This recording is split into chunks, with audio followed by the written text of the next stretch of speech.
எல்லாருக்கும் வணக்கம். நல்லா இருக்கீங்களா?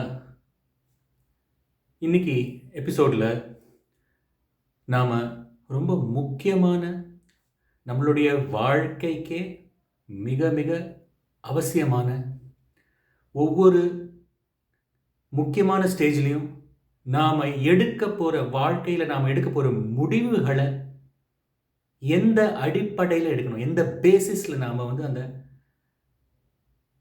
முடிவுகளை எடுக்க வேண்டும் அப்படின்னு பார்த்தா நீங்கள் எல்லாரும் கேள்விப்பட்டிருப்பீங்க. தர்மம், தர்மத்தின் வாழ்வுதனை சூது கவ்வும், தர்மம் மறுபடி வெல்லும் அப்படின்னு சொல்லுவாங்க. ஓகேங்களா? நம்மள எல்லாருமே ஒழுங்காக இருந்தால் என்னுடைய மூத்த சகோதரர் அவர் ஃபன்னியாக சொல்லுவார்,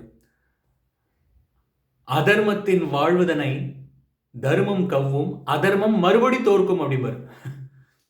அதுபோல அப்போ ராமாயணத்திலிருந்து ரொம்ப முக்கியமான துல்லியமான தர்மம்னா என்ன, தர்மத்தை எப்படி புரிந்து கொள்ள வேண்டும் என்பதை அடியேன் என்னை ஆண்டு கொண்ட எல்லாம் வல்ல தாய் அவளுடைய பொற்பாதத்திலே, அந்த அம்பாளுடைய பொற்பாதத்திலே சரணடைந்து இந்த முக்கியமான பதிவை உங்கள் எல்லோருடைய நன்மைக்காகவும் நம்ம எல்லோருடைய நன்மைக்காகவும் பதிவிடுகின்றேன். நீங்கள் பார்த்தீங்கன்னா ராமாயணத்தில் ராமர் வாலி என்பவனை மறைந்து நின்று கொன்று விடுகிறார். மறைஞ்சு நின்று கொண்டுட்டார். உடனே எல்லாரும் கேட்குறாங்க, என்ன அப்பேற்பட்ட ராமர் கொஞ்சம் கூட ஒரு இதுவே இல்லாமல் யோசிக்காம அதர்மமா வாலியை போய் மறைஞ்சு நின்று கொண்டுட்டாரு. நாமளே அவ்வளோ யோசிக்கும் போது அவர் யார்? பரம்பொருளின் அவதாரம், இறைவனுடைய அவதாரம். இறைவனுடைய அவதாரம்னா இறைவன்னா யாரு? ஆண்டவன். நான் வீடியோஸ்லாம் சொல்லியிருக்கேன், ஆண்டவன், இறைவன், கடவுள்லாம் சொல்லியிருக்கேன். அந்த பரம்பொருள் அப்படிங்கிறவர் பார்க்கும் இடமெங்கும் நீக்கமர நிறைந்திருப்பவர். அப்படின்னா என்ன? இன்ஃபினிட்டின்னு அர்த்தம். ஸோ அப்போ soul genetics, god science, esoteric science, god science இதெல்லாம் கோ த்ரூ பண்ணினாதான் பரம்பொருள்னா என்ன, இந்த ஸ்தூல தேகம் உண்மையான சரியான ஆன்மீக தேடல் மூலமாக, சரியான ஒரு குரு வழிகாட்டுதல் மூலமாக அடுத்தடுத்த கட்டத்துக்கு மேலே போய் பரம்பொருளின் ஸ்வரூபமான அன்னை அவள் ஆட்கொண்டு இந்த பாடியோட டிஎன்ஏ கெமிஸ்ட்ரிலாம் மாற ஆரம்பிச்சு எப்படி மரணமில்லா பெருவாழ்வு வரைக்கும் போக முடியும். So the supreme personality of Godhead is as consciousness everywhere, and he can take a form of a human being or an animal or anything that you can conceive. எப்படி வேணால் அவர் உருவம் எடுத்துக்கலாம். மனிதனா பிறக்கலாம், மனிதனா உருவம் எடுத்துக்கலாம், இல்லை மிருகமாக உருவம் எடுத்துக்கலாம், எப்படியோ ஒரு உருவம் எடுத்துக்கலாம். ஆனால் நாமெல்லாம் இப்போ பாருங்கள், மனிதன்னா மனிதன், 2 கை 2 கால் 2 கண், அது மாதிரி. அப்போது அந்த இறைவன் அப்படிங்கிறவர் கான்ஷியஸ்னஸ், அவருக்கு அவருக்கு தெரியும், அந்த ஞானம் இருக்குது, அந்த விழிப்புணர்வு அவருக்கு இருக்குது, எப்போவுமே அந்த அவேர்னஸ் அவருக்கு இருக்குது. ஸோ அப்போது அவர் மனிதனாக பிறவி எடுக்கும் பொழுது அண்ட சராசரத்தையும் உருவாக்கினவர் மனிதனாக பிறவி எடுக்கும் பொழுது விட்டுருவாரா? யோசிக்காம விட்டுருவாரா? அப்படின்னா தர்மம்னா என்னன்னு, அது பாட்டம் லைன் என்ன அப்படின்னா, கடவுள் எப்போவுமே கரெக்டு. சூரியனை படைத்திருக்கிறார். நான் எத்தனையோ தடவை திருப்பி சொல்லிட்டு இருக்கேன், சூரியன்லாம் உதிக்க தவறி இருக்கா? கடல் மாதிரி ஒரு விஷயத்தை மனிதர்களால் படைக்க முடியுமா? பஞ்சபூதம் மாதிரி மனிதர்களால் எதையுமே படைக்க முடியாது. ஸோ அதனால இறைவன் தான். ஸோ அவரோட இன்டெலிஜென்ஸ் வேற. அப்போது வாலியை மறைந்து நின்று ஏன் கொல்றாரு அப்படின்னு பார்க்கும்போது, இறைவன் இந்த இடத்துல பூமியில் பிறவி எடுக்கிறார் அப்படின்னாலே ரொம்ப அதர்மம் தலை தூக்கி ஆடிக்கிட்டு இருந்தா, எல்லாரும் டீப் இன்சைடு எல்லாருடைய மனசாட்சிக்கும் தெரியும், அந்த ஒழுங்காக இருக்கானா ரைட்டாக இருக்கானா தப்பு பண்ணுறானா அப்படிங்கிறது அவங்களுக்கே தெரியும். இருந்தாலும் பண்ணிட்டு அந்த மாயையிலேயே அவன் உள்ளே சுரண்டு இல்லை இல்லை இல்லை இல்லை இல்லை சூரியனை பார்த்து நான் இல்லை பூனை வந்து கண்ணை மூடிக்கிட்டு உலகமே இருண்டு போச்சுன்னு சொல்லிட்டு இருக்கிற மாதிரி. ஸோ அதனால் வந்து அவனுக்கு தெரியும் மனசாட்சி. ஆனால் அதனால் மனசாட்சியை கொண்டுட்டு 1000 விஷயம் வந்து பண்ணுறாங்க. ஸோ அந்த மாதிரி நிறைய பேர் வந்து நிறைய விஷயங்கள் செய்யும்போது அதர்மம் தலை தூக்கி ஆடும் பொழுது இந்த உலகத்தில் சாதுக்களையும் இன்னோசென்ட் பீப்புளையும் நல்லவர்களையும் காக்க வேண்டி இறைவன் அவதாரம் எடுக்கின்றார்.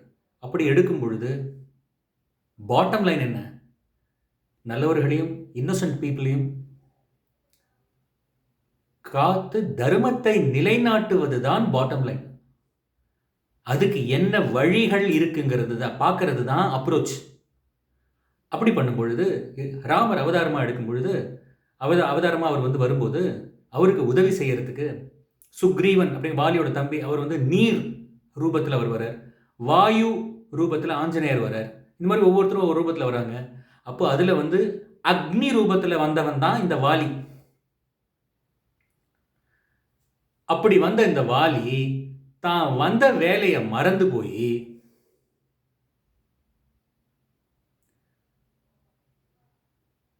பூமியில வந்து வரும்போது மனித அவதாரம் எடுக்கும் பொழுது இந்த உடம்புக்கு வந்து நமக்கு தேவையான விஷயங்கள் இந்த இது பூலோகம் இருக்கும். நம்ம ஒரு இடத்துல தங்கணும், அது ஒரு வீடு. ஸோ அப்போது எல்லாருமே வந்து எனக்கு மாளிகை வேணும், எனக்கு பென்ஸ் வேணும், எனக்கு வந்து BMW வேணும், ஆடி வேணும், அதுவும் எனக்கு வந்து 56 ரோல்ஸ் ராய்ஸ் வேணும், அது மாதிரி சொல்லுவாங்க. எனக்கு வந்து அதுக்கு மேலே வேணும். அந்த வெல்த் கையில் இருந்தாலும் வந்து தாமரை இலை தன் நீர் போலி ஒட்டி ஒட்டாமல் இருந்துட்டா ஒன்றும் பிரச்சனை இல்லை. கிருஷ்ண பரமாத்மா வந்து இருந்தார், அவர் வந்து ரிச்சாக தான் இருந்தார், அவர் ஒன்றும் பிச்சை எடுத்துக்கிட்டு இல்லைல்ல. ராமரும் வந்து ராஜ குடும்பத்தில் தான் பிறந்தார். ஸோ அப்போ அந்த வெல்த் கையில் இருந்தாலும் என்ன செய்யணும், அதை வச்சு யார் கையில் அந்த வெல்த் இருக்கணும் அப்படின்னு ஒரு கணக்கு இருக்குது. அதர்மமாக சம்பாதிச்ச காசு வந்து அது காசு இல்லை, அது திருட்டு காசு. ஸோ அப்போது அவர் வந்து வரும்பொழுது இந்த வாலி என்ன செய்கிறான், மற்றவங்களுக்கெல்லாம் ஞாபகம் இருக்குது, நம்ம வந்து தர்மத்தை காக்கின்ற ஸ்ரீராமர் அவர்களுக்கு உதவி செய்ய வேண்டும். முடிவு அப்படி தான் எடுக்கணும், ஆழ்ந்து யோசிச்சு. அப்போ ஹனுமார் ஆஞ்சநேயர் அவர் ஆஹா ஸ்ரீராமர் வந்துட்டார், நாம் அவருக்கு உதவி செய்யணும், தர்மம் கரெக்டாக முடிவு எடுப்பார் அவர். அதுக்கு எடுத்தால் அப்போ நாடு நல்லாயிருக்கும், உலகம் நல்லாயிருக்கும்.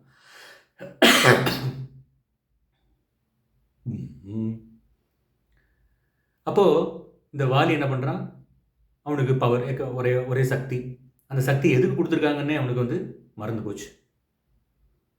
அவன் வந்து இந்த ராட்சசனை கொண்டுட்டேன், நான் இவனை கான்கார் பண்ணிட்டேன், அவனை கான்கார் பண்ணிட்டேன், 10 தலை ராவணனை 10 தலை பூச்சின்னு அவன் குழந்தைக்கு வந்து விளையாட்டு காட்டிட்டேன். அராஜகம், ஒரே அராஜகம், அடிச்சு நொறுக்கி தாக்கி ஆட்சி, அவன் தான் இதில் இருக்கான். அப்படி இருக்கும் பொழுது அவன்கிட்ட வந்து போய் சொல்கிறார், கடவுள் போய் சொல்கிறார், நீ செய்கிறது தவறு, நீ வந்து தர்மத்தை நிலைநாட்டுறதுக்கு ராமருக்கு வந்து உதவி செய்யணும், அதுக்காக வந்து சொல்லிட்டு எத்தனையோ பண்ணணும். எடுத்த உடனே போய் வந்து அந்த மாதிரி அக்கிரமம் பண்ணும்பொழுது கடவுள் என்ன செய்கிறார் பாருங்க, எடுத்த உடனே போயிட்டு இப்போ நாமளாம் என்ன செய்கிறோம், யாராவது ஒருத்தர் ஏதாவது தப்பு பண்ணால் உடனே ரீல்ஸு, உடனே எல்லாரை பற்றியும் தவறாக பேசுறது, உடனே. கடவுள் அப்படி பண்ண மாட்டார். மாபெரும் தீய சக்தியாக அவன் இருக்கான் அப்படின்னா, ஒருத்தன் தீய வேலைகள் செய்கிறான் அப்படின்னா முதல்ல பேசி பார்ப்பார், அழகாக பாடி பார்ப்பார்.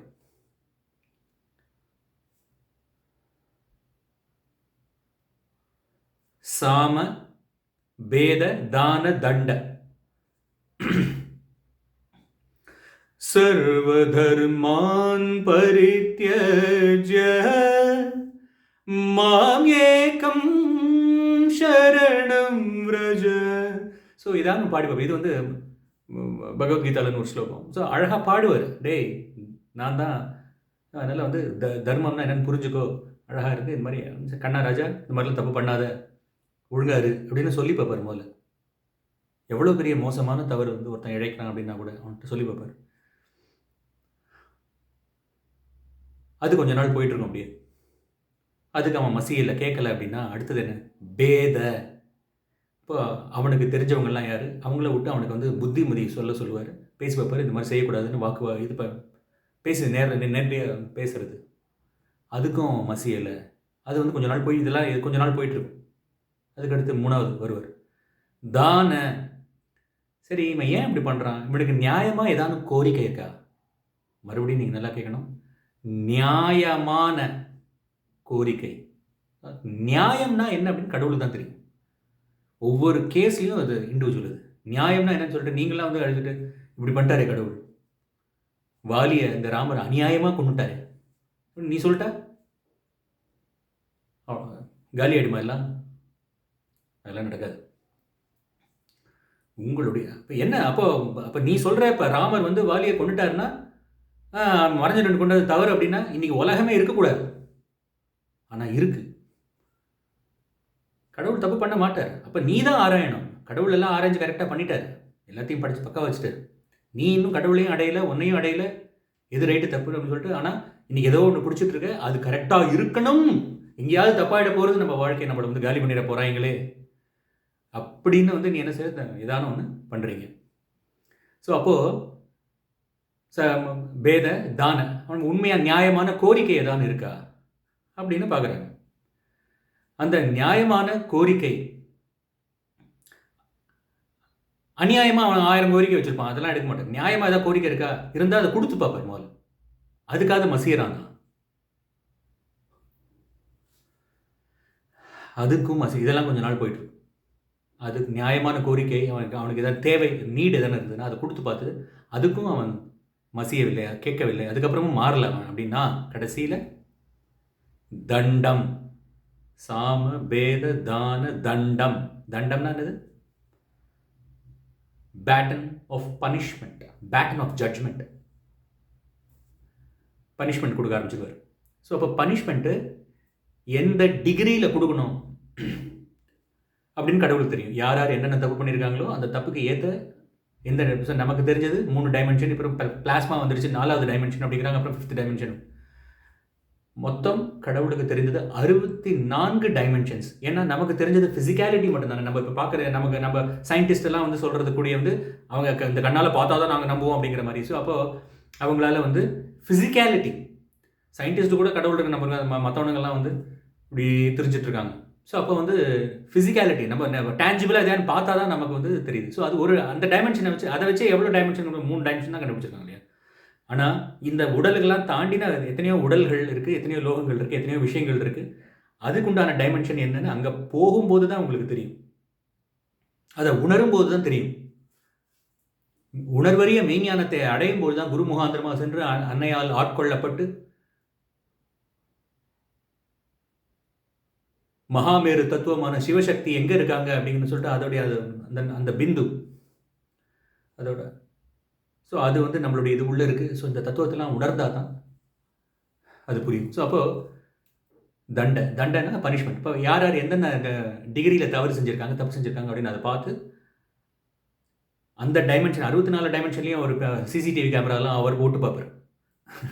அவரோட சிசிடிவி கேமரா நமக்கு இருக்கிறது இந்த சிசிடிவி. நான் இங்கே பார்த்தேன், அங்கே பார்த்தேன், எனக்கு இது தெரியும், அது தெரியும். கடவுள் எல்லாத்தையும் நோட் பண்ணிட்டு இருக்கார் ராஜா. ஸோ அதையும் வந்து அவர் பார்ப்பார். பார்த்துட்டு சரி தண்டத்தை தூக்கியாச்சு, இப்போ அவனை வந்து பனிஷ்மெண்ட் பண்ணணும். பனிஷ்மெண்ட்னா என்ன? அவன்கிட்ட போய் மறுபடியும் வந்து பனிஷ் பண்ணுற போகும்போது மறுபடியும் சொல்கிறார், the world has reached a point where the world has to either move forward with the help of such a powerful man called Vali, or the world has to move forward without Vali. இந்த 2 option தான் இருக்குது. So அப்போது மறுபடியும் கடைசி warning கொடுக்குறாரு, போருக்கு கூப்பிடுறாரு. அப்போ கூட சொல்லி பார்க்குறாரு, அப்போவும் அவன் கேட்கல. அப்போது the world has reached a point where it has to move forward without Vali. Vaali இல்லாமல் இப்போ பயணம் பண்ணணும் கூட அந்த இடத்துக்கு வந்துருச்சு. அவன் கேட்கல, முடிஞ்சு போச்சு, அந்த டைம் முடிஞ்சு போச்சு. the time now for வாலியை கொல்றது தான் வழி. இப்போது வாலியை கொண்டுட்டு தான் உலகம் வந்து ஃபார்வேர்ட் போகணும் அப்படின்ற பாயிண்ட்டுக்கு வந்துட்டதுனால இப்போ வாலியை கொல்றதுக்கு என்ன வழி, அந்த வழிகளில் பார்க்கும்போது எல்லாத்தையும் கடவுள் வந்து ஃபில்டர் பண்ணி டிசைஃபர் பண்ணி வரும்போது கடைசியில் என்ன வழிகள் இருக்கோ அந்த வழிகளை வச்சு தான் அந்த கொலையை வந்து செய்யணும், அவனை வந்து சம்ஹாரம் பண்ணணும். அப்போ ஒன்றுமே ஒரு வழி அவன் வைக்கல. அவன் ரொம்ப பவர்ஃபுல். சண்டை போடும்போது எதிர்த்தாப்பில் இருக்கிறவங்களோட பாதி பவர் வந்து இவனுக்கு போயிடணும் அப்படின்லாம் வேறு வரம் வாங்கி வச்சுருக்கான். உருப்படாத வரமெல்லாம் வாங்கி வச்சுருக்கான். அதை உருப்படாமல் வேறு பயன்படுத்திக்கிட்டு இருந்தான். அதனால் மமதை தலையில் ஏறிடுச்சு, அகங்காரம் வந்துடுச்சு. அதனால் வந்து அவனுக்கு ஒன்றுமே விளங்கலை. அவன் எங்கேயோ என்னமோ வேறு என்னமோ பண்ண போகிறதா அவன் நினச்சிட்டு இருக்கான் அவன். ஸோ பவர் வந்து அந்த மாதிரி கண்டபடி பவர் கையில் இருக்கும்போது தலைகால் புரியாமல் ஆட்டம் போடுவாங்க இல்லையா? அதனால தான் வந்து கடவுள் வந்து ஞானத்தை கொடுத்துட்டு அதுக்கப்புறம் வந்து ஒரு சக்ஸஸ், ஞானத்தை கொடுத்துட்டு அதுக்கப்புறம் மெட்டீரியல் வேர்ல்டில் ஒரு சக்ஸஸ், அப்படி கொஞ்சம் கொஞ்சமாக அப்படி வந்தால் தான் நம்ம தலை வந்து எப்போவுமே கடவுளுடைய பாதத்திலேயே இருக்கும். அப்போ தான் வந்து நமக்கு புரியும் என்ன நடக்குது உலகத்தில், நாம் என்ன செய்யணும் அப்படிங்கிறதுலாம் புரியும். மக்களுக்கு நாங்கள் என்ன பண்ணுறோம், எதுக்காக வந்திருக்கோம் அப்படிலாம் புரியும். இல்லைன்னா பிஞ்சிரியே பழுது அப்படிங்கிற மாதிரி தலைகால் புரியாமல் ஆட ஆரம்பிச்சு கடைசியில் வந்து இப்படி ஆகி போச்சே, இப்படிலாம் பண்ணால் இப்படி தான் ஆகும் அப்படிங்கிறது தெரியாது அவங்களுக்கு. கிராஃப் தெரியலையா அவங்களுக்கு? எத்தனையோ கேசஸ் சினிமாவில் செலிப்ரிட்டி, ஸ்போர்ட்ஸில் செலிப்ரிட்டிஸ், பாலிட்டிக்ஸில் செலிப்ரிட்டி, எத்தனையோ இதில் செலிப்ரிட்டி, என்னென்னமோ நடக்குதுல்ல, புரியலை, கேட்க மாட்டேன்றாங்க. சும்மா பஞ்சாயத்து பண்ணிட்டு கான்ஃபிடென்ஸு என்ன தர்ம நியாயம் தெரியாமல் கடவுள் பாதத்தில் சரணடையாமல் கிளாரிட்டி இல்லாமல் என்னத்த கான்ஃபிடென்ஸு?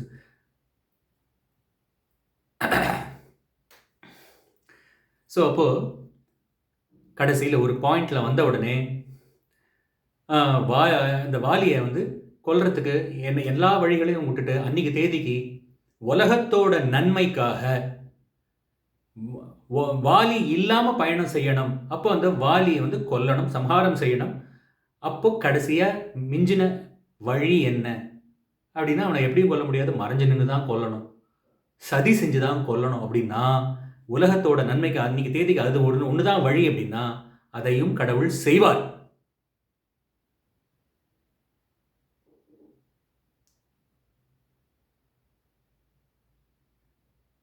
அதுதான் தர்மம்.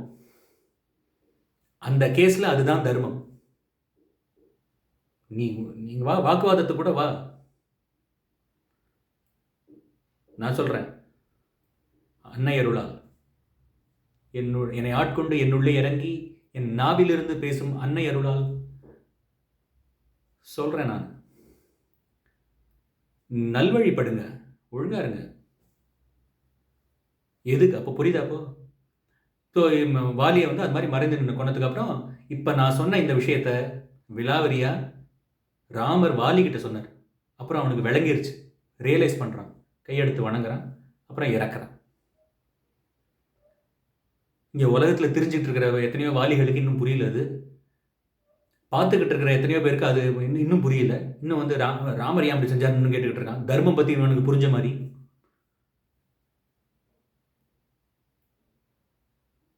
அதனால் தர்மம் அப்படின்னா நீங்கள் என்ன இப்போ டெக்னாலஜி அட்வான்ஸ் ஆகிடுச்சு, ஏஐலாம் வந்துடுச்சு அப்படின்னா நான் கூட தான் ஏஐ யூஸ் பண்ணுறேன் என்னோட மியூசிக்குலாம். மியூசிக்கே கடவுள் கொடுக்குறது தான். AI is just a tool. So technology advance ஆகிடுச்சு, ஸோ அதை கண்டுபிடிச்சது சிலிக்கன் வேலி. அதெல்லாம் நாங்களாம் we are the number 1 in the world. நாங்கள் என்ன வேணால் பண்ணுவோம். உலகம் டெக்னாலஜி அட்வான்ஸ் ஆகிடுச்சுன்னா 2 + 2 7 ஆகிடுமா? டெக்னாலஜி அட்வான்ஸ் ஆகிடுச்சுன்னா சூரியன் உதிக்கிறதுக்கு நின்றுமா? ஏய், I don't like you, let me do something to shut down the sun god, sunrise. Let me do something to, there is too much of waters in the ocean, let me do something to drain it up. பண்ணுவியா? பஞ்சபூதத்தில் ஏதாவது ஒன்று கண்டுபிடிப்பியா நீ? ஆறாவது 6th எலிமெண்ட்டாக ஏதாவது யூனிவர்சலாக எல்லாருக்கும் பயனுள்ளதாக ஏதாவது கண்டுபிடிக்க முடியுமா? அவனால முடியாது. You have to surrender and to the holy field. Whatever is needed for survival, human survival, அதில் பஞ்சபூதம் மூலமாகவும் இன்னும் மற்ற விஷயங்கள் மூலமாகவும் கடவுள் ஏற்கனவே கொடுத்துட்டார். எதுக்கு கொடுத்துருக்காரு, என்ன நடந்துட்டு இருக்கு, ஏன் பிறந்திருக்கோம் அப்படிங்கிறதெல்லாம் நீ கரெக்டாக புரிஞ்சுக்கிட்டு கரெக்டாக அதை அசிமுலேட் பண்ணி உள்ளே இறங்கி வாங்கி ஹம்பிளாக பணிவாக சரணடைந்து புரிந்து கொண்டு அதுக்கப்புறம் வந்து உன்னோட தொழில் மூலமாக நீ சம்பாத்தியத்தை பண்ணு. எதுக்கு சம்பாதிக்கிறோன்னு தெரிஞ்சுக்கோ, எவ்வளோ வேணால் சம்பாதிச்சுக்கோ, என்ன வேணால் பண்ணிக்கோ. ஆனால் இந்த விஷயம் சிந்தனையில் இருந்துக்கிட்டே இருக்கணும். ஸோ அதுதான் தர்மம். ஸோ தர்மம்னா ஸோ இது மாதிரி யார் இருக்காங்கன்னு பார்க்கணும். அது அவங்களுக்கு தான் நீ வந்து சப்போர்ட் பண்ணணும், மற்றவங்களுக்கு சப்போர்ட் பண்ணக்கூடாது. அதுக்கு தைரியம் வேணும், அதுக்கு யூனிட்டி வேணும். 1000 இருக்குது இது. ஸோ போன எபிசோடில் அதான் வந்து ஏன் வந்து கர்ணன் வந்து தவறாக துரியோதனனுக்கு சப்போர்ட் பண்ணா அப்படின்னு நான் சொன்னேன். இப்போது வாலியை சம்ஹாரம் பண்ணதில் இருக்கிற தர்மம் என்ன அப்படின்றத சொல்லியிருக்கேன். உங்களுக்கு கேள்விகள் இருந்ததுன்னா நீங்கள் தாராளமாக கேட்கலாம் என்ன. நான் அந்த கதையை சொல்லும்போதோ இல்லை அதை பற்றி எக்ஸ்பிளைன் பண்ணும்போதோ அது உள்ள இன்வால்வ் ஆகி இறைவனோட அருளோட நான் சொல்லுவேன். நீ உங்களை யாரையாவது நான் இண்டிவிஜுவல் யாராவது தனிப்பட்ட நபர் யாரையும் நான் சொல்கிறேன் அப்படின்னு நீங்கள் எதாவது நினச்சிக்காதீங்க. சரியா? அது பொதுவாக நான் சொல்கிறேன்.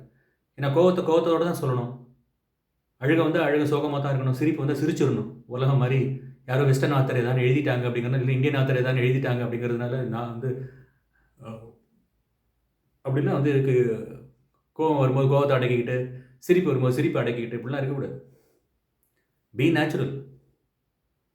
மற்றவங்களை ஹர்ட் பண்ணக்கூடாது. நீ ஒழுங்காக இருக்க, நீ கரெக்டாக இருக்க, இறைவன் அருளால் அவன் ஹர்ட் ஆகிறான்னா அவன் தான் அவனை திருத்திக்கணும் தவிர நீ ஒன்றும் பண்ணணும். நீ கரெக்டாக போயிட்டே இருக்கு. இல்லைங்களா? இறைவனுடைய அருள் எல்லாருக்கும் கிடைக்கணும் அப்படின்ற ஒரே ஒரு எண்ணம் தான், வேற ஒன்றும் இல்லை. எல்லாரும் ஒழுங்காக இருக்கணும், எல்லாரும் திருந்தணும்.